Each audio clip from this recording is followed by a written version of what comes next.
Ladies and gentlemen, thank you very much for joining us to discuss GCSE subjects. It's a very important stage in your child's development, and again I apologise for the fact that we're not able to do this at school. I would like to say that this is just the start of the process. The actual subject decision doesn't take place until February. And the reason why we have this discussion with you at this point of the year is to give everyone some time. So although we have COVID restrictions in school, you're very welcome to come in and have an individual appointment with the Careers Office, with Ms. Pantelides, or with myself, and we would be only too happy to meet with you at an individual level, either physically or via Teams, and to discuss any questions that you might have. So we all appreciate that this is just the start of the journey. Now, you will have seen, I'm sure by now, the options booklet. It's a very helpful guide, and of course over the next number of weeks I'm sure you will work through it with your son or daughter as you get ready to make that all too important subject choice. So, as you can imagine, the purpose of this evening's presentation is to assist you and your child to make good choices. You will have many sources of advice. My input for you would be, in terms of making your choice, firstly, play to your child's strengths and interests. Choose subjects which your child enjoys, which they're good at, and also that facilitate their chosen career. Secondly, don't choose subjects because of friendship groups, or indeed because an older sibling perhaps has studied a particular course, or perhaps you as a parent have an experience of a particular subject at school. Choice in all things should be down to the individual.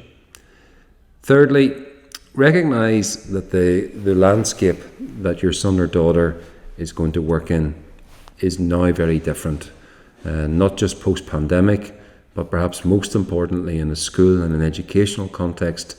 In the post-Brexit world, we now need to prepare our students for a European context as well as a UK option choice as well.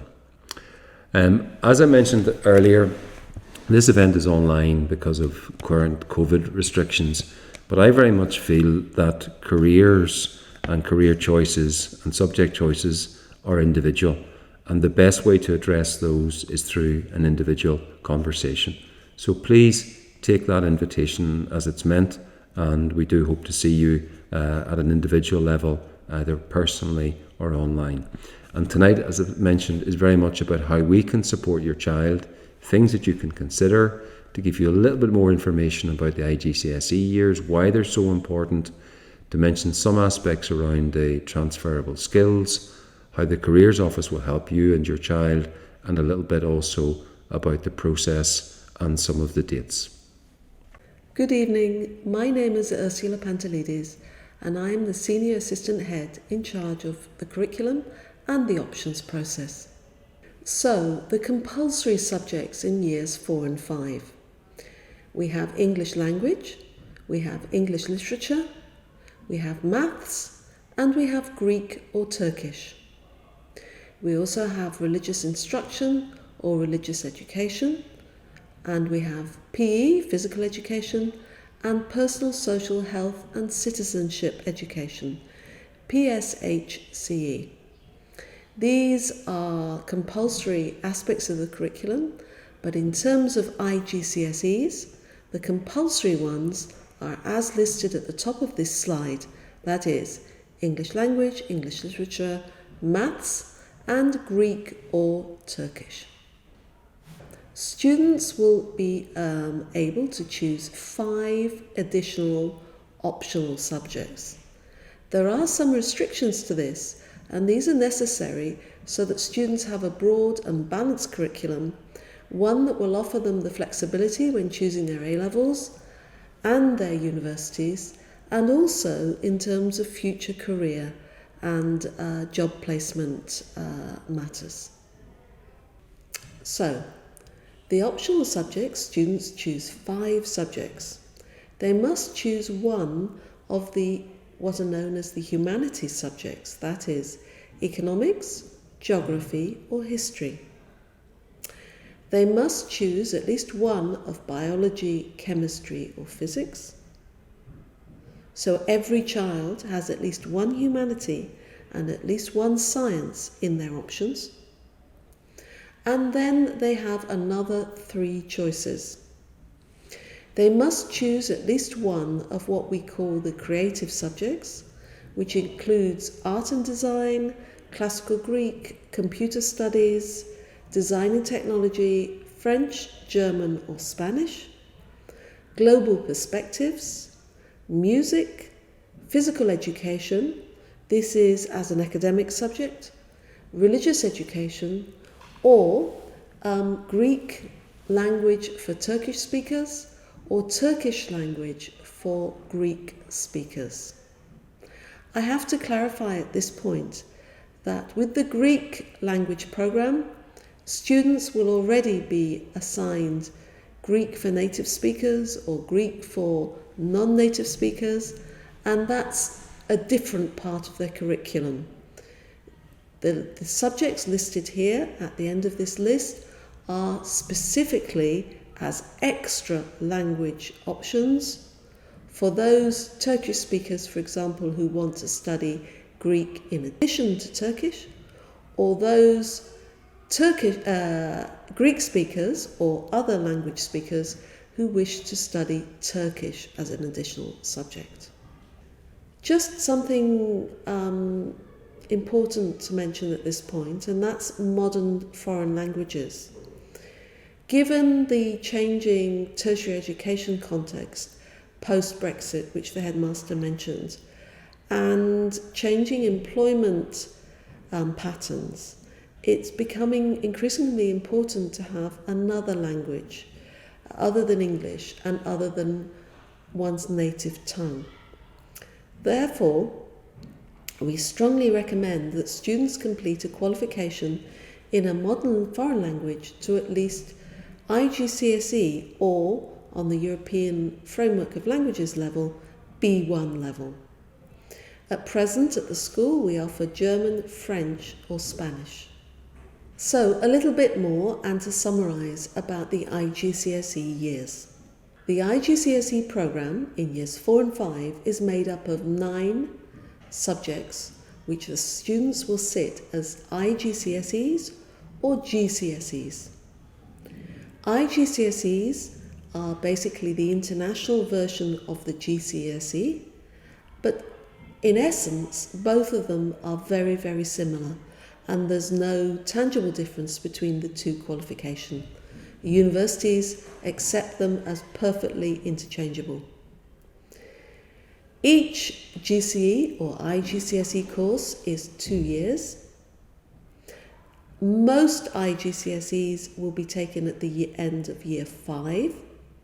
However, in year 4, your child will sit IGCSE Mathematics and IGCSE Greek or Turkish. So, the IGCSEs are very important. Universities don't just look at A-level GCE results, they also look at IGCSE results as well. We've already sent out information to you about how to register for the IGCSEs, and if you have any questions about it, please contact the exams office where we'll be happy to help. As a further note, I need to make clear that on UCAS applications, that is when your child applies to a UK university, if they choose to do so in the future, they must list all their qualifications, all the exams they've sat, including any resits. Thank you. If you have any other questions, please feel free to contact me at the school. I'm very happy to meet with parents and help in any way I can. Thank you. Another very important aspect about subject choice is to make sure that subjects that your child will choose have a good range of transferable skills. The reason why this is so important is because employers nowadays and universities not only look at qualifications, they also look to see have students got a good skill set that will allow them to apply their knowledge. So as you choose subjects, you want to choose subjects that allow your child to develop their cognitive skills, which again we see a good deal of evidence for from our Year 3 students already. How do they memorise things? How do they think? How do they learn? In what way they carry out tasks, in a logical way, in a systematic way. We want also to see students picking up intrapersonal and interpersonal skills, that gives them the emotional intelligence, the ability to know how to work as a team, to manage their own emotions, and also to help them learn effectively. And perhaps most importantly, because many of our real life situations in the workplace involve communication, how we interact with other people, so subjects that build in components of teamwork, that build in the opportunity to communicate, to debate, to discuss, to find out implied meaning, and also to work with others and to really collaborate very effectively. So these are important areas as well to build into that decision-making process. Good evening, my name is Nadasa Ashodi and I'm responsible for the Careers Office here at the school. The important thing to consider at this stage when choosing subjects is that it is okay if students haven't decided their career path or what it is exactly that they want to study. There are thousands of university courses to choose from and only a handful that require specific subjects in order to study the course. Therefore, students should be choosing subjects that they enjoy and that they will do well in. However, it is important to be aware that in order to study medicine, for example, they must choose all of biology, chemistry, and physics for IGCSE. If engineering might be an option, then in addition to maths, they would need to choose physics and also chemistry if they would like to keep the door open to chemical engineering. For architecture, art and design, and other related degrees, art and sometimes an arts-related subject is acceptable. An arts-related subject could be something like design and technology, but also a portfolio of work would be required. Physics is also a useful subject and may be a requirement for some universities. For law, there are no specific subjects required, but one subject which has extensive reading and writing would be useful. This could be economics, English, geography, or history, for example. For subjects relating to business, management, accounting, and maths, then maths is the preferred subject. And, as I said at the beginning, for most other degree courses, there are no specific subject requirements. So there are ways that you as parents and guardians can support this process. I would say the most important thing to do is to encourage your child to think about their own interests and their own personal skill set.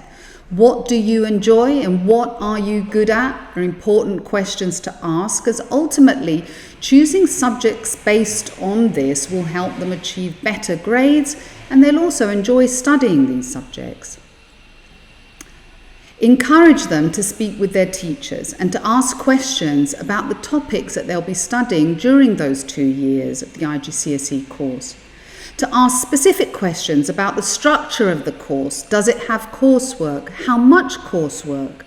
How much practical work is involved? So that they get a better understanding as to what to expect during the course. We have students coming to us all the time and we are conveniently located. Therefore, if they have any questions at all, or maybe they need some clarifications, then do please encourage them to come and see us. I think it goes without saying, but option choices are very much a personal choice and should be based on a person's skills, abilities, and interests. Such choices shouldn't be based on what their friends are choosing or the teachers they like or want to avoid. So just a brief outline of what my department offers. Firstly, you can find details of our careers programme on the school's website, should you wish to read a detailed description of what we do. We're very pleased with the positive feedback that we get for our newsletter, Careers E-News. I highly recommend that you take a look at the information found in these newsletters as we try to focus on topics that we believe will be of interest, and you can find past copies on our careers pages on the school's website. Your son or daughter will also have access to Unifrog. This is a database which provides, amongst other things, information about English taught courses offered by universities from around the world. We have a careers library in the careers office, and they are welcome to come and borrow material at any time. We have also planned individual meetings with our Year 3 students, and they'll be receiving details of the date and time of their meetings shortly. So any questions they have can be discussed at this time. Encourage them also to read emails that they receive from our office, because quite often we will send them details of things they'll be interested in, competitions or summer scholarships that they can apply for. Although this is something that they will prefer to do later on in their school careers, we do have a database of graduates. So if, for instance, they'd like to know what it's like to study biomedical science at university, we can put them in touch with a graduate who is studying this course, and sometimes at the specific university that they're looking at as well. If they're not sure about what they could be doing and how they could be getting involved, we are more than happy to make recommendations. So again, do feel free to encourage them to come and see us. We send out a summer programs letter around March, which lists programs that have been tried and tested by other students. Therefore, if this is something you're thinking about, you may want to read through our suggestions. Later on in their school career, they may want to secure some work experience, and our internship support program can help with this. We help where possible to match their interests with a placement. They will attend university and course search sessions to help them discover courses and universities that they may be suited to. And of course, we also assist them in completing their UCAS applications if they're going to apply to the UK, but also to complete their applications for universities in the EU, whilst we also have a school counsellor who can assist them if they would like to apply to the US. Much later in their school career, if they need to take an interview as part of their university application or are required to take an admissions test, there is a programme in place to offer support with this also. We also offer specialist workshops, and when the time comes, they will be encouraged, and in some cases it will be compulsory for them to attend these. I'd like to end my presentation with providing details of our email. Please feel free to contact us with any questions you might have. We're always happy to help. Thank you. A further note on the options process. In January 2022, when the system is live, you and the students will receive instructions on how to enter option choices online. The deadline to submit the online form is Monday, the 7th of February 2022. No changes will be allowed until August 2022, and changes can only be made subject to set size and availability. Thank you very much for listening so far. So we now have, I think, altogether 8 questions, and these questions have been submitted by you or also refer to questions that we've had at some point in the past. So first one asks, is it compulsory to choose a science subject, as was the case in previous years, or not? And the answer to that is yes, it is. The reason is because what we're trying to do here is to give students a broad base that will enable them to make choices for university in the knowledge that the qualifications they have at GCSE will allow them to do so. So it is very important to have at least one science course, because that opens up a very wide range of university courses, and we want to make sure that students don't have to catch up with an extra GCSE in year 6 or indeed in year 7 when they're completing their A-level courses. So that's why science is included as one of those compulsory subjects. Thank you. The second question is, I'm currently studying Spanish. Is it possible to choose French as one of my IGCSE subjects?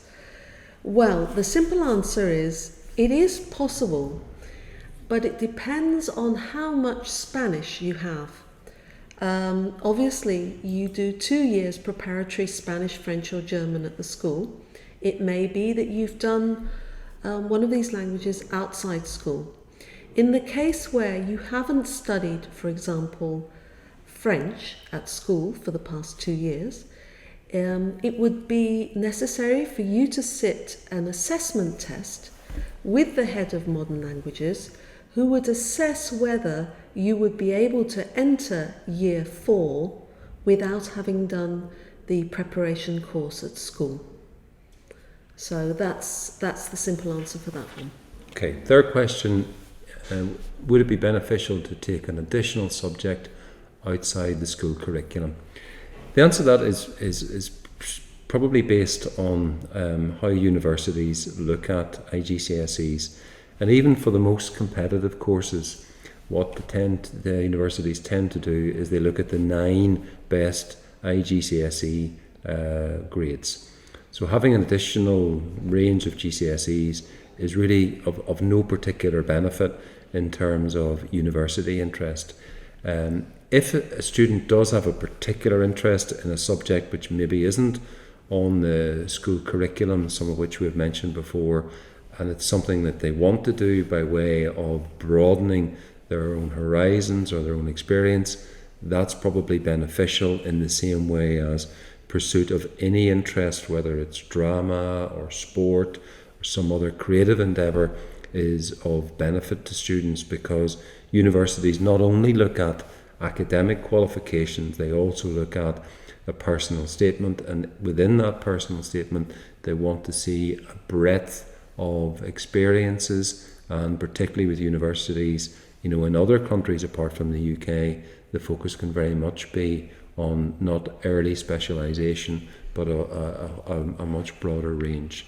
So I don't particularly see additional subjects by way of additional IGCSEs of being of benefit, because within school students can have 9 very good IGCSEs, and that puts them in a strong position for university entrance. Thank you. The next question is, are IGCSE results important? Okay, well, of course they're important. All academic qualifications are important.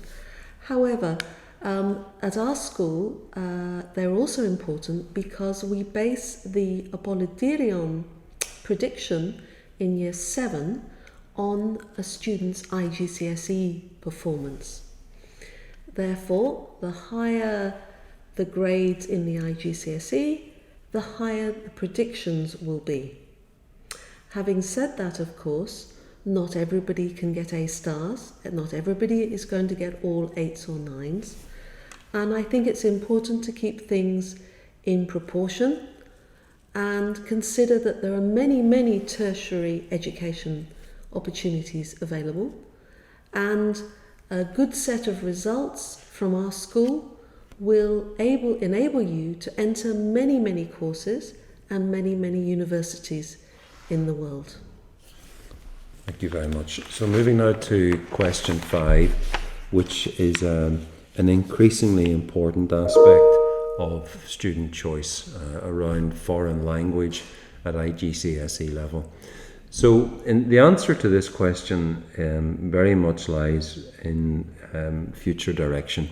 If you feel that it's a possibility that your son or daughter may wish at some point in the future to have an experience, whether it be a university experience or indeed a work experience in a country where either French, German or Spanish is used, an IGCSE qualification is very, very useful.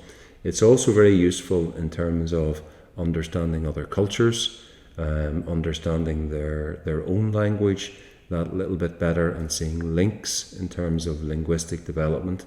So it's a very useful qualification, and I think in the coming years our students have a tremendous advantage in that they are very often strong bilingually, and in some instances even trilingual. So they do have an aptitude for language learning, and it would be a pity not to use that aptitude for language learning at IGCSE, given some of the implications that have come to pass post-Brexit. Thank you. The next question. My son cannot decide between history, geography and economics. How can I help him? Well, quite a few students feel like this. First of all, we're going to have a short introduction to each subject at IGCSE in the last weeks of December, before the end of term. That will come through subject teachers. Also, your son or daughter is very welcome to visit the subject teacher and get in touch with the head of department and have a chat, or you yourself might like to do that. Or talk to myself, Mr. Lambon, or Mrs. Ashodi, just to have an idea about where these particular subjects might be leading in the future. They're all excellent subjects in terms of skills. They all offer brilliant transferable skills. It just depends, I suppose, where they might go in the future in terms of career. And although it's early, we want to make sure that children, through their subject choices at IGCSE, do not eliminate certain future career possibilities later on down the line. So those are our suggestions. Okay, thank you. So what qualification is offered in Year 5 if students have already completed the IGCSE in Year 4? Well, in some ways, the answer to this question is linked, albeit strangely, to question 5. And we discussed with the students yesterday about university entrance to European countries.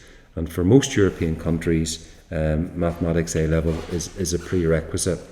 So in order to make sure that all of the English school students are very well prepared for A-level mathematics, in Year 5 we do a very helpful qualification which is called Further Mathematics, and it really is an excellent introduction to all aspects of the A-level curriculum. So in Year 5 they cover the fundamental components of the A-level maths course, and really they get a strong assistance with the A-level course, and that should really help them to excel at A-level. And that's one of the main reasons why we do the IGCSE in Year 4, because the English school students have an excellent level of mathematics which starts as early as the entrance exam and into Year 1, and every year we note a very strong performance at IGCSE, and that's the reason why we have this demanding course in Year 5, but it's an absolutely super preparation for them for their A-level years, and should allow them not only to excel in mathematics but in the other subjects that they will study at A-level as well. So, question 8. Why do students take Greek or Turkish IGCSE in Year 4? Well, the simple answer is that our students are ready to take this exam in Year 4. Also, by taking it in Year 4, it takes the pressure off them in Year 5 when they have more IGCSEs, where in fact they have 7 more IGCSEs. Also, this opens up time in the timetable for a more thorough preparation for the A-level, the GCE, Greek or Turkish, which our students take in Year 6. So those are the reasons why they sit IGCSE in Year 4, and our results indicate that our students do exceptionally well in this examination. Thank you very much for your participation this evening. Thank you to listening to us. We look forward to hearing from you if you have any questions, any queries. Your children in Year 3 will be receiving a one-to-one careers guidance session in the Career Centre. But in the meantime, feel free to contact myself or Mr. Lambon or Miss Natasha Shodil in charge of careers to get more help and guidance. We wish you a good evening.